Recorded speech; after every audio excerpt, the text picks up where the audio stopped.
Thank you. Let me just start a question with Ioannis Papas. You mentioned data mining. I mean, data mining surely brings up the question of data security. And I think it was, I can't remember who it was who was talking about legacy systems. Maybe it was Doron Gowan, or no, it was Antonis Chalkiel. Chalkiopoulos. I get it actually.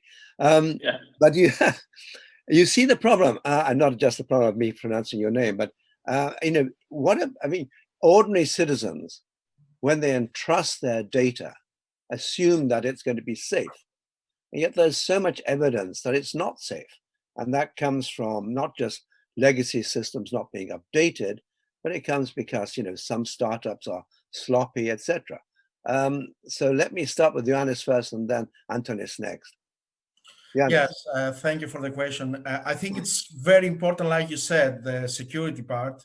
From our perspective, this is something that, because it goes through the companies and through the destinations and all the entities that are securing this, let's say, this need, it is something that we're working together as long as it is concerns us in the project that we are running right now, in order to have a result that is also according to the European legislation, but also to the global, let's say, protocols of safety and everything. So it is very important. We think that it's going to be the next big thing, because everything is going to be connected in some way in the next decade or something. So we have to be prepared about that. And I think sustainability in the sense of in the sector of tourism, in the sense of traveling, exchange information, communicating, sharing the message, the experience and everything, it's something that from the moment that we are start thinking. You just froze for a moment there. Oh, yeah. Yeah.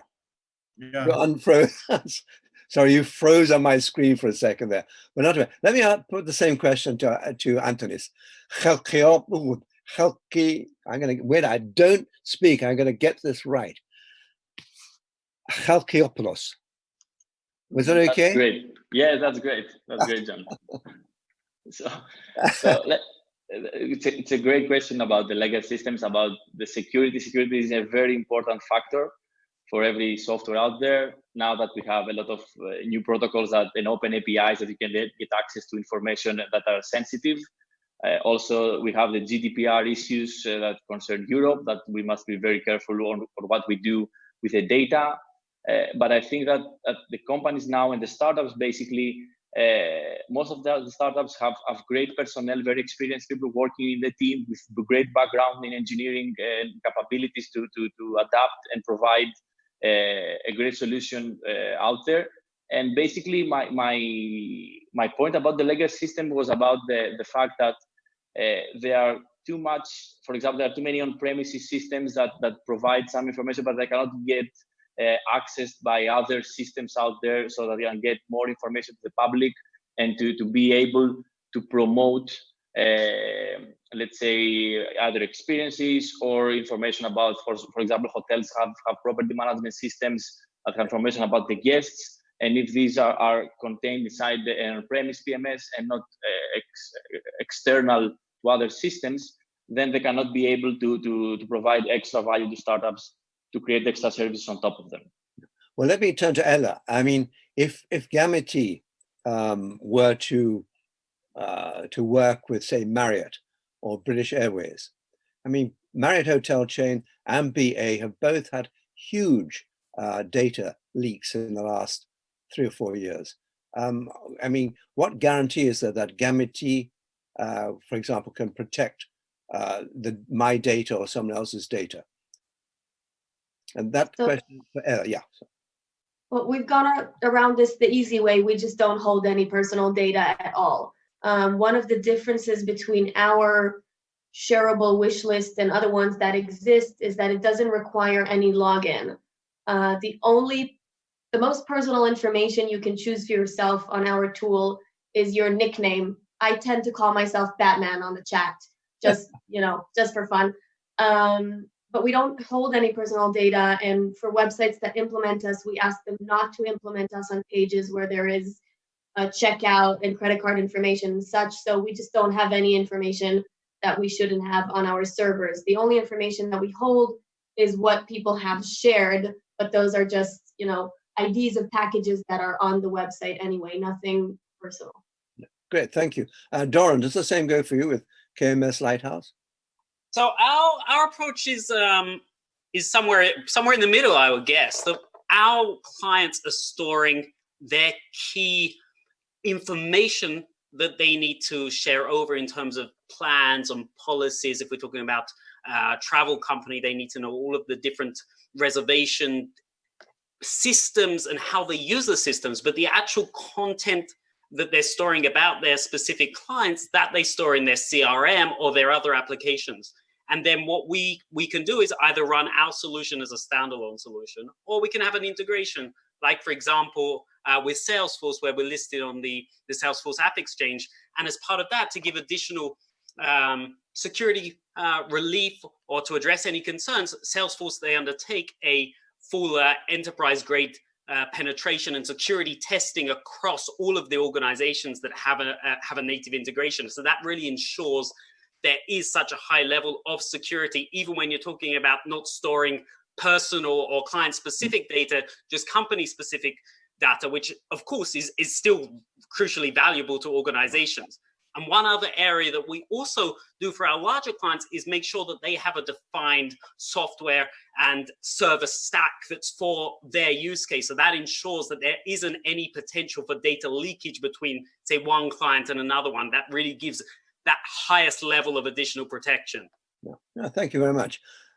My final question actually is to Natalia, but I don't want it to really be about technology as such. But Natalia, when you were talking about the SDGs and so on, and sustainability in I guess the sense that most people understand it,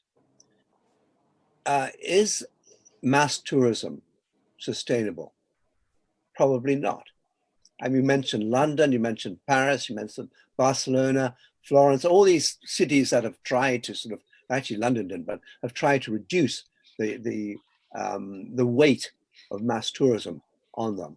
And there's a sort of it seems to me a tension between tourism for the masses and what the environment needs. How do you get around that tension? That's a very interesting question, but basically mass tourism can be sustainable, of course, if you do it with responsibility, because of course each of us has the right to travel and of course to know about new experiences and to share, of course, the culture and everything that is behind tourism. The thing is that what I think, this is my personal opinion, of course, when you're talking about mass tourism in the past, what we developed because of 15 years ago or 10 years ago, we didn't have the use of technology as a must to track the type of tourism that we wanted. So of course, in the past, I have to tell you an anecdote. My first job was changing Colombia's image 15 years ago. And of course, I didn't have any big data platform or any artificial intelligence platform. So we did traditional marketing that of course was coming to the trade shows, giving the same messages, bringing the same type of tourism products, then coming to the traditional workshops, selling once again the same thing. So of course it helps in communication because you are positioning only one thing. The thing is that if you are only selling one thing, of course you would be overcrowded, because if you're only selling one product, I don't know, La Tour Eiffel or Mercado San Miguel here in Spain, everyone is straight ahead going to the same package that you are selling. So that's why sustainability and innovation has to be crucial, and it's our responsibility. It's not a nice to have. To me, it's a must have today, because the use of technology can help you to diversify new type of products and include new type of experiences. So instead of selling only one hotspot or one highlight per destination, after COVID-19, I think our obligation is to sell multiple experiences using community experiences, involving communities, involving artisans, involving gender equality. I don't know if you know, but the tourism sector is the sector that employs the most number of women and youth all around the world. So this is an opportunity to bring new ideas, to bring new solutions, and of course, everyone can travel. The thing is that we cannot focus only in the hotspots. The hotspots, of course, are very interesting and are crucial to position a country. But you can spread the voice, for example, rural tourism, so you can develop mixed experiences to sell, not only London and the different towns. When you are selling Madrid and Toledo and all the experiences around Madrid, Paris, and of course, all the experiences that you have inside the different tiny towns. And of course, what is taking a lot of importance here is how I am giving back to the community. Solidarity nowadays is crucial. And because we are working on tourism, that is the most human sector, economic sector, this is the time to lead. And this is the time where we can involve technology to micro-segment better the experiences and to involve communities and to involve citizens in order to develop a smarter tourism model. Yeah, I see your point. I think it's interesting that nobody has actually, I think, brought up the question of virtual tourism. I mean, you can have virtual museum experiences, virtual art galleries. I mean, personally, I would much prefer to actually go to a place, to feel it, to smell it, to touch it. But I guess at the moment, there is perhaps a need for virtual tourism. Totally. And we are doing it, you know? You are here with me in the UN. Exactly. I am here with you. When we are cooking, we are traveling abroad. When we are wearing crafts, we are traveling to destinations. So I think that's another way to promote destinations, to use technology to spread the voice and to engage others about the beautiful experiences we have had in the past. Well, it's a very nice thought to end on. I'd like to thank all of the panelists. Excellent panel. And thank you very much for being part of this virtual summit. Let's do it again. Let's hope we can do one in real life as well, with real people touching each other. Take care. Have a very good the rest of today. Not sure it's, I guess it's early afternoon in New York, and it's late evening in Israel and Greece. And very happy birthday to Ella's grandfather, and look after yourselves. Do not get COVID-19. Thank you so much. Have a nice day. Take care.